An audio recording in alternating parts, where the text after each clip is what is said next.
On this week's episode, we're going to be talking about how to balance the spiritual and human shit.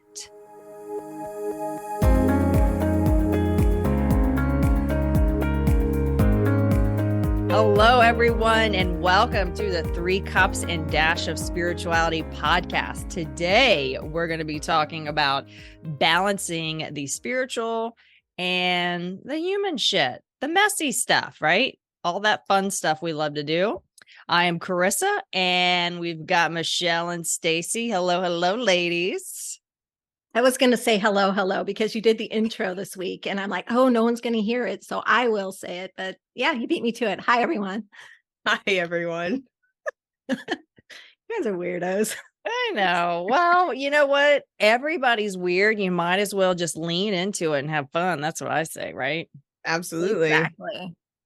Well, cool. What do you want to start off with in regards to balancing the spiritual and human shit? Anyone want to start off? Like, what is, I know how I balance it, but I don't know if y'all want me to start off or y'all see, because Michelle's the one who's organized and she's the one who gets everything done. Stacy and I are pretty much off the cuff. That's just how we like to roll. So 100% off the cuff. That's just 100%. You never give yourself enough credit. No, I'm just going to say before we start this topic, I'm a little thrown off because now we're doing this video component. And I swear with Zoom, I don't know where to look. I don't get this shit. So this is very human. This is very human right now. You look at the camera above, like your you look at your camera if you want to make contact, googly eyes with the people that are watching. I don't just look at myself. You can criticize. Oh my gosh, my hair. You can. I washed my hair for you guys. You did. Well, I washed my hair too. I keep leaning back because I want to make sure everybody knows that I'm wearing clothes today, because I know if I sit up straight, I look completely naked. You do. You do. I know. But we didn't see it till you brought it to our attention. You're welcome. I know. Stacy's always got to add a flair of sexuality. Yeah. Well, we like it. We like it. So how do I balance the human and shit and spiritual side of my life? I have boundaries. I don't want go all day long going, spirit guides, what kind of clothes should I wear? This and that, And actually, this summer, I said I'm taking a break. We talked about off the podcast. I talked about this. I said, I'm not crossing anyone over. I need a break from my mental health. I don't want any crossing connection sessions. And I didn't have any this summer. Not one. And when I traveled out of town, there was a lady that woke up my daughter and I, because my daughter started speaking out loud in her sleep, and I energetically went down and I said, worked with my guides. I said, here's the door if you want to cross, or here's the front door to the hotel. You get to choose which one you want to go through. I'm going back to bed, but you're not allowed in. So that's my kind of thing of balancing this summer, is like, I'm taking a break. But day-to-day thing, what do y'all do? One of the things that we learned early on, it's important to have balance between the two. And I find myself going back to that a lot, going back to that lesson that we learned, because sometimes I get really, really human. And the part about that that's so hard is when I'm so humanly connected, spiritually, I'm getting nothing. And then I start to doubt the connection. Like, it completely cuts me off. But I think my guides, boundaries or lessons they're teaching me, they're figuring out how to balance it too. And so sometimes they give me a break when I'm really in my human world, and sometimes then they nudge me back, even when I'm not ready to go back into the spiritual world as deeply. There's a lesson to be learned. And hey, I can't even talk. I'm here for it. We love Michelle. She's spunky. Something like that. I'm weird. I'm quirky. Someone said that once, and I'm like, yep, I'll take that. I like quirky. We're all quirky. Stacy, what about you? It's a lot, I think, different for me, because the spiritual end of the realm has been such a significant part of my day-to-day life that I'm sitting here going, how do I balance it? And it's kind of Sometimes I feel like when I sit in my office space, I feel like I'm just an energetic door, a constant, like it doesn't matter what I'm doing, but I'm this energetic door for spirits to cross over, but I am not actually doing anything. So I'm able to focus on the human. It's almost like energetically I'm being used like a tool, but it's not impacting, my ability to accomplish the things that I need to do. Now, with that said, recently you guys are aware that I had surgery at the end of July. I had not a lot of different, I didn't have very many readings. I didn't have a lot of things really coming through that needed my attention, but I was still doing my life coaching, which I do, with my clients regularly. And life coaching is really intuitive.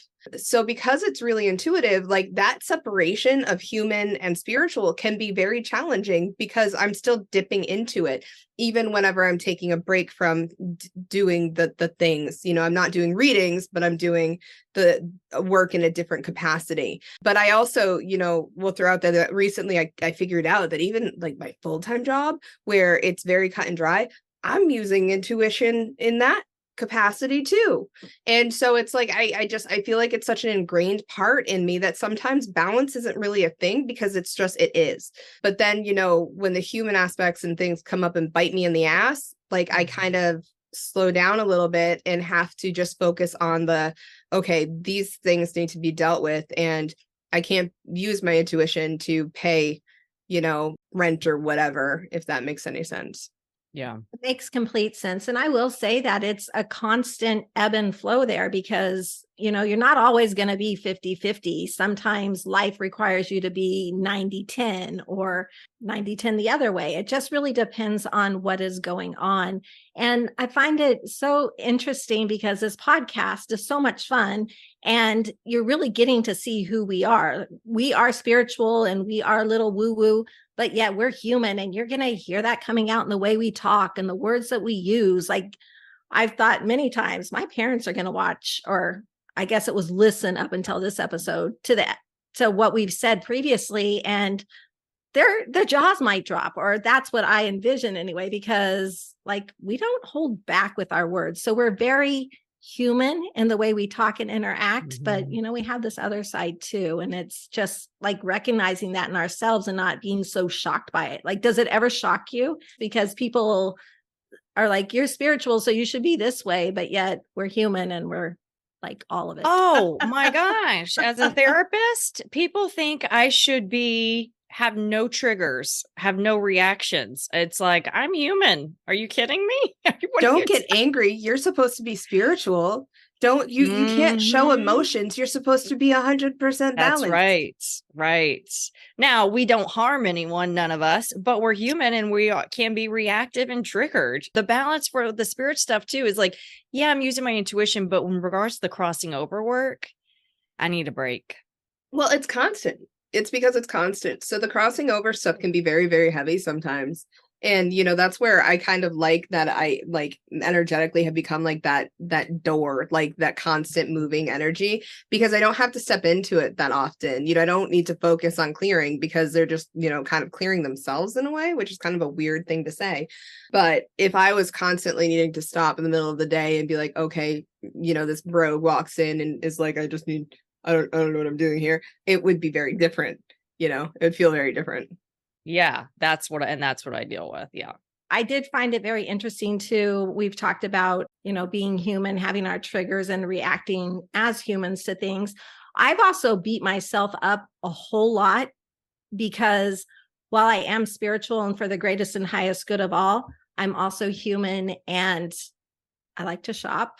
I like to, have nice things around me, drink nice wine. And for me, that's an internal battle. Is it the religion component you think growing up that, how if you're spiritual, you shouldn't be greedy and gluttonous? How we're taught all that stuff. Don't be gluttonous. Don't be greedy. Is greedy another word in the Bible, or is it greed? Because gluttony is like overeat and overdrink, like take in all the stuff. Is greed just greed? I think so. I mean, it's been a minute since I was. But y'all know what I'm talking Catholic. about? Yeah. Do you think, Michelle, that's where it comes from? I don't know. It just seems more pronounced now as I'm walking this path, because it feels very selfish to me to be human sometimes, I guess is what I'm getting at. But we're here for the human experience. That is true. And you leaned into your mic, so I leaned into my mic. I did that on purpose. So, and I respect that, because I love clothes as well. I love, I love doing things like that. But I think one of the things that we tend to neglect when we start talking about, I like to shop, I like to do all of these things, is we forget that we are here for a human experience, regardless of what that experience looks like. That's our purpose on this earth, is to experience the things that we choose before we, step into these meat suits. We choose to experience what big things we want to experience.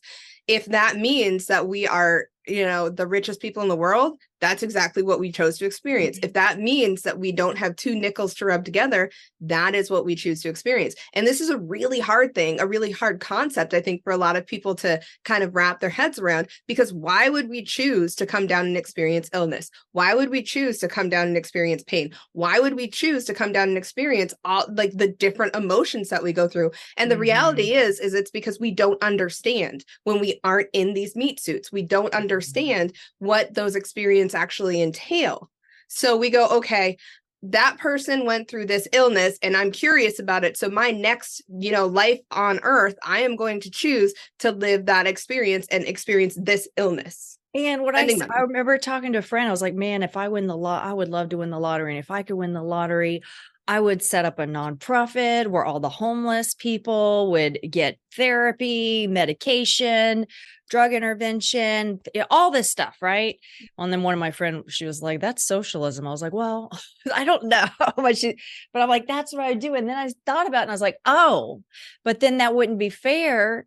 That really wouldn't work, because you're taking them out of the experience.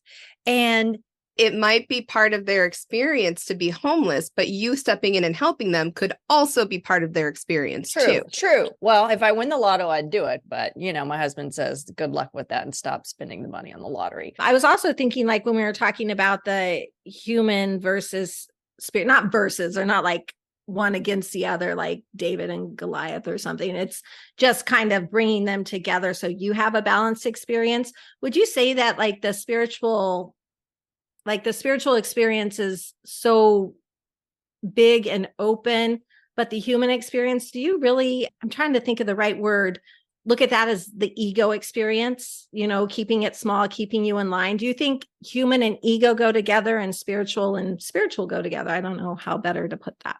They are. I agree, Carissa. I think they're really intertwined, but I also think it depends on how you're looking at ego and human and spirituality and, whatever you're putting that up against, because I think spirituality is a human aspect of life too. And I think ego comes in when we think we're better than everybody else. And we think, we are the only people that do these things. And we are the only people that you should trust to do these things. And I mean, the reality is we all have experiences and our experiences are so different that as long as we can accept where other people are on their path, we can release the ego and that from the human and say, you know what, I'm good at this, but I might not be the best, and that's okay. Right. Because I'm still here. I wasn't speaking to ego as being like grandiose part, like I'm better than other people. It was more that part that keeps us in check when we go to try to do something. It's the ego saying, no, like you've never done that before. You're pushing your comfort zone. What I like about the ego, and this is what I tell my clients, is that, okay, here's an example. We humans, if we're having, this is very, very typical. I mean, we're typically nicer to strangers than we are to ourselves too. And we have to learn how to be really loving to ourselves. We're talking about, well, let's take, our regular people, not the grandiose people. Our ego, here's an example. So everything's going well in our life. I mean, everything's amazing. What does the ego do? The ego tries to protect us and tries to look 5 miles down the road and say, well, this could happen. This could happen. We know that the shit is going to eventually hit the fan, which is true. That's life. So I look at the ego too. Yes, absolutely what Stacy was saying too. That is part of the ego, but also the ego protects us. Like, so be friends with it. Because we need the ego to be human. So when the ego comes in and tries to make us suffer, the intention really is to prepare us. Exactly. And you just said something about how we quickly step into forgiveness or grace to other people. And part of my balancing of everything is accepting the fact that I can give myself that grace too. I'm not perfect. I'm here to have an experience. I'm a soul having a human experience, and I'm here for a reason, like we've talked about. I make mistakes. And part of my lesson, and that's coming with the spirituality, is to give myself and myself grace in those moments where I've really fucked up, when I've really messed up, because I give it to other people. So why wouldn't I give it to myself? And that is a lesson I like walk every single day, including this very day. Yep. I agree. Well, and I think one of the biggest other pieces of that is, looking at that human and that spiritual balance is sometimes something happens spiritualistically. I don't even know if that's a word that we It's on this podcast. I like it. I know. I like it. So something happens spiritualistically that we have to then put into our human realm, our human world, and understand it from a human perspective. Now, with that said, there's information I know for me that comes through that I will share with very select few people, because it can be really harsh information that it's like my guides are like, just so you're aware, this is coming down the pike. And it's like, oh shit. Okay, thanks for that. And then, you basically hold on your breath for the ride. But I'm not going to walk into a reading with somebody and divulge information that is going to harm their human life. So a great example of this is illness, is, potentially seeing somebody's demise in their life, is seeing loss, significant loss. I would never step into a reading and say, oh, hey, I see death coming up the pike. Like, who does that? Number one. Number two, that is so fear and human based that you've got to balance that information. Like, I talk about it in a different aspect. Like, I'm seeing, like, there are some things that are going to come up that are going to be really challenging for you, but I'm not, I don't want to scare the person sitting in front of me. Yeah. And I like how if you get psychics telling you all this gloom and doom, run. But it's also like your spirit guides, it feels like, telling you this information of, let's be a little bit more gentle with them. Or when you get energetically in the room with them, on the phone, Zoom, whatever you do, we all do hybrid, then you feel it out and say, is this yeah. And I forgot what I was going to say, so we can keep moving on instead of looking like, Michelle, now what were you going to say? I forgot. I know, we all looked at Michelle like, what? There have been readings that I've stepped in and that information has come through. And after the reading, because my guide said, don't tell that, like, this is not pertinent for them to know. I was like, then why'd you tell me? And they were like, so you get the full picture. So you're able to support the way you need to support, and you can see the full, like, everything that's happening. And I was like, okay, cool. Because I know with the knowledge of the information that was provided, I was able to give, a balanced reading that was absolutely necessary, for that person. But I will never, like, my goal in most of my readings is to make sure the person leaves feeling better. I don't want the doom and gloom. Like, it happens, shit comes up in readings, like it does. That's reality. But, for the most part, it's more about talking about how to move forward through that shit. Right. Because if you give that information out, it could change their human experience and how they live their lives and who they are. I mean, like, you go into a reading and they're like, well, I see this in 2 years. You're going to live your life differently for the next 2 years. Yeah. Because of that information. And another piece of that is like the whole death idea, telling somebody that you see their demise. Either they're going to fight tooth and nail against it, or be incredibly fearful for the time that remains, or they're going to be holding their breath waiting for it. And by holding their breath waiting for it, they can actually bring things closer to them. And I can't think of the term, but it's self-fulfilling prophecy. That's what it is. It can be a self-fulfilling prophecy. So you have to be very, very, very careful whenever you're balancing that human and that spiritual. Just because you get the information doesn't mean it's going to help them in the long run.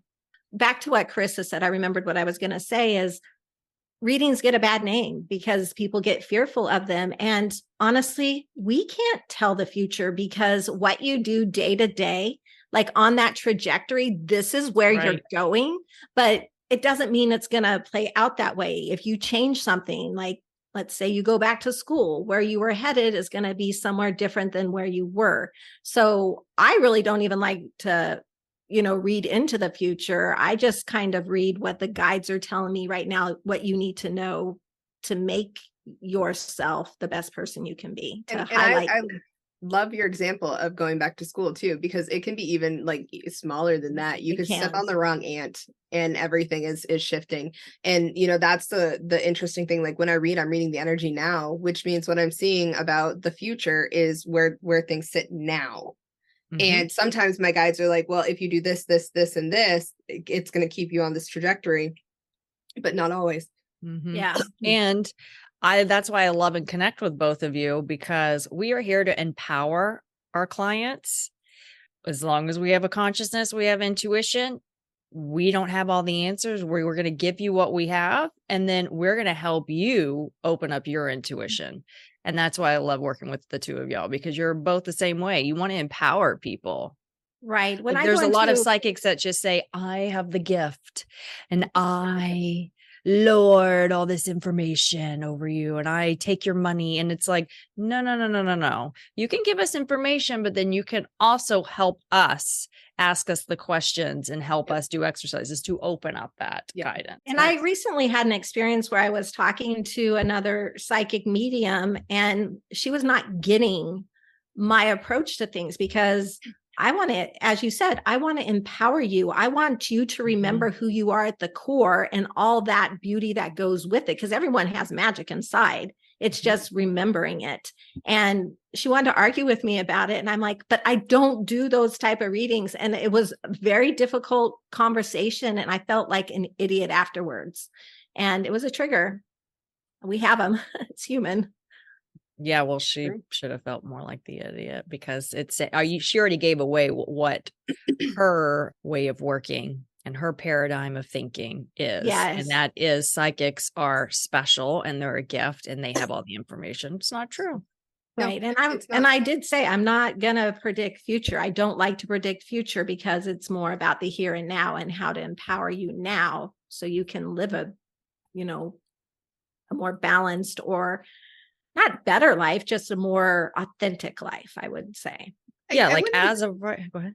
Oh, I was just gonna say, I wouldn't say that I predict the future per se, but I tell you where you're going if you continue in the trajectory that you're going. Like, I'm like, right now, energetically, this is where you are and this is where you're walking. But I don't like say, in 5 years down the road, you're going to meet this human and it's going to change your life, or you're going to hit the lottery, or those lottery numbers, because that's just it's not part of the human experience. Yeah, you're going to be married with 2 kids, 1 boy, 1 girl, and a dog named Rover. We all have free will. Here's another thing too, is that from personal experience, I've seen some people can, our soul, sorry to be so choppy, guys, I have to stop and go back to my sentence. My belief is that, we come down here for a certain time, and we know when unconsciously know when our expiration date, but we still have free will, and we can push and fight that expiration date. And I've seen that to where it's really like everything is crumbling and falling down, and it's push. And I was going somewhere with that. I can add in while you're thinking if you want, because I love this. So we come down knowing an expiration date, but we also have a rough trajectory of what we're going to do. So if you think about the timeline like this, we have little points that we want to meet. Here, not like I am going to have 2 children or things like that, but I want to help people. So there are millions of jobs that you can get that allow you to help people. There are a million different things you can do that allow you to help people. So as long as you're not, getting on your life path and you don't become a murderer that's not helping anybody, you're actually fulfilling the goals that you're setting when you come down. We have those little points of things that we want to hit. Yes. Thank and you. Can I jump in real quick, or do you have your thought? My point was Stacy just took it home, is that we have free will. Yes. That even though we're on our path, we have free will regardless. Do you want to struggle? Do you want to stay on your path? Your path may look different than other paths, but it's still like what Stacy said, you're helping people. Right. And I'm just so excited because this actually ties back into a past episode, the FESs, the forced energetic shifts. And that's what you're talking about. We have these points that we have to meet. They're agreed upon points. And when we start to stray where we're not going to hit them, that's when those come into play and push you back on track so you can hit your goals. Well, and I'll also throw out there those FESs, those forced energetic shits, as it were, happen when we're not taking care of ourselves too. It may not be fully life path, may not be fully life path focused, but I know I'm a go person. And actually, I'll share with you guys, I stopped in and I saw my tattoo artist the other day, and I hadn't seen him since prior to having surgery. And he goes, "Did you take any time off work?" And I said, "No." I said, "What? Like 2 days. I took time off of my full-time job, but I only took 2 days off from my business." And he just looked at me, shook his head, and started laughing. And he was like, "Of course not." And this is the thing, is like, I know what I can handle. And I was talking fast because I want you to be aware that I did take care of myself. I did slow down a little bit. I wasn't doing like back to back meetings like I tend to do, but I was still working because, there are things that need to be accomplished. But the whole purpose, like for me, my guides make me sick because I don't slow down otherwise, and they know it. So I hit a wall of like exhaustion, and I should be better about slowing down a little bit more. I get into a point where I'm okay with it, but then I'm not. And I finally so I had a reading for myself a couple weeks ago. Carissa, you're not aware of this.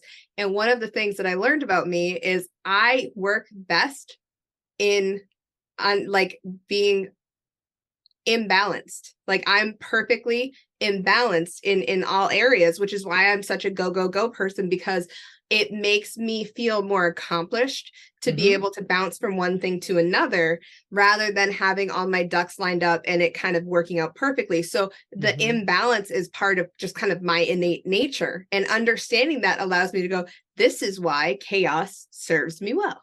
And can I share something personal about you and me? Yeah. We both have ADHD, and ADHD works differently with every human being. Stacy thrives on that. Whereas for me, I have to have a plan. I have to have structure. Again, then my ADHD goes, forget this. I need to just not have that. But that's part of how you operate. And we have to work with our brains versus against them. And I demonstrate that regularly with my ADHD, because if I'm writing a paper, if I'm doing a reading, if I'm preparing for anything, like I am not sitting still. Sitting still is really hard for me. Like it's interesting because we're doing this podcast and we're recording it. So everybody's like, you've been sitting, this entire time. No, you're moving a little bit. So am I. I'm moving a lot. Like you don't see. I have a moment here because my Fitbit just buzzed, letting me know I got my 250 steps for the hour, and I've been sitting here. It's because I talk with my hands. I'm moving. So how perfectly perfect that this happened right now. Yeah, I see and this is my constant struggle, is like when I'm prepping for a reading, when I'm meditating, I am cleaning, I am like all over the place, because sitting still and quieting my mind are two things that for me just typically don't go well. And you thrive. Like when we were in class together, I would start preparing how many weeks? And you're like, Carissa, I'm not even there yet. And I'm like, my ADHD, if I don't, I get overwhelmed and I shut down. I can't do anything. But Stacy can wait and she is just like a robot and gets in there the writing and researching. It's because for me, like whenever it comes to like writing papers, because that's what you're talking about. We would have our final papers that would be like 15 to 20 pages long. If I try to put things together like weeks in advance, for me, because my brain doesn't operate that way, it becomes very overwhelming and I'm not sure what belongs to what. But if I sit down, collect everything at once and write, and give myself the full day to write the paper, I honestly, every single one that I've turned in, even in my PhD program, have pretty much been A's and B's. Yeah. And I think it's important for our listeners, if you have ADHD, there's no right, wrong, good or bad. You have to work with your brain. Stacy and I are an example. We function differently, but we both have it. But we had to learn how we function. And that's the key piece, is sometimes it is hard for me, even if it's due by midnight tonight. Sometimes it's still hard for me to sit down and write. But then I go, okay, I have the due date. I need to do it. And then I sit down and I like literally just hone in. So what feels like procrastination for so many people is like your saving grace, that you're racing against the clock, and that's when you work best. Yeah, it really is. And it's like, I mean, I'm trying to get better and not do that, because I find that the more I procrastinate too, sometimes things come up that need my attention that are not school based. And so that becomes challenging. So I'm trying to find a medium. Like if it's due tonight by midnight, I'm going to have it written yesterday and it's going to be turned in. So I give myself that like 24-hour wiggle room in case something does come up, because that has happened. Yeah. And I love how we throw psychology and stuff in and mental health in with these podcasts. I think because it's important, because again, we're talking about balancing the spiritual and the human shit. And really, realistically, balancing the human and the spiritual shit is about learning your human shit. Yes. You want to get more spiritual. You want that intuition to flow more. You got to work with your human brain, work with your human shit and figure that out. It comes in more clearly. Yes. But remember too, like when life gets really hectic and you have so much going on, your guides are never going to give you, or the universe is never going to give you more than you can handle. So if things quiet down there, just remember, because I've fallen victim to this so many times, it's all still there. It hasn't gone away. They're just giving you a break, and embrace the break, even though you're worried about the other. Just trust the universe. They hit trust the mute yourself. button. They hit the mute button for you. They kind of do. Yeah. Okay. Mm-hmm. We got a good way to put it. Yeah. I like that. I like that a lot. And Stacy, I was going to say too, after your surgery, I know you didn't slow down completely, but I will assure everybody that there were a couple meetings that we had that you didn't show up to because you were taking that time for yourself. And I considered that a huge win. Even though I missed seeing your lovely face, I took that as a win for you. Yeah, those days I was not feeling well. It took me like 2 weeks after being under anesthesia to feel normal again. It's my biggest complaint. I don't like anesthesia and I don't do super well under anesthesia. But for about 2 weeks post-surgery, I would get very tired doing like the simplest tasks. So I had to make sure that I was balancing what needed to be done and what was, an option, which is why you guys didn't see me, because I was, using my energy for the needed to be done as opposed to the wanted to be done. Yeah. That makes a lot of sense. Yeah. I think this is a subject that'll probably flow through all of our episodes, because again, we are human, we are spiritual, we're a spirit having a human experience. So this is kind of the starting point. This is ground zero, and then we'll just keep bringing it up. And next week, what are we going to talk about, ladies? We're going to talk about being made fun of. Oh, yeah. We don't even have to dress up like clowns to be made fun of. We just have to be ourselves, and people who don't understand are uncomfortable sometimes, and they use humor or take cheap shots. Oh, yeah. I don't know how better to put it. It's going to be a good one. I guess with that, we can close out with a nice stay classy, everybody. Stay sassy. Stay badassy. Bye, guys. Love you all. Have a great week.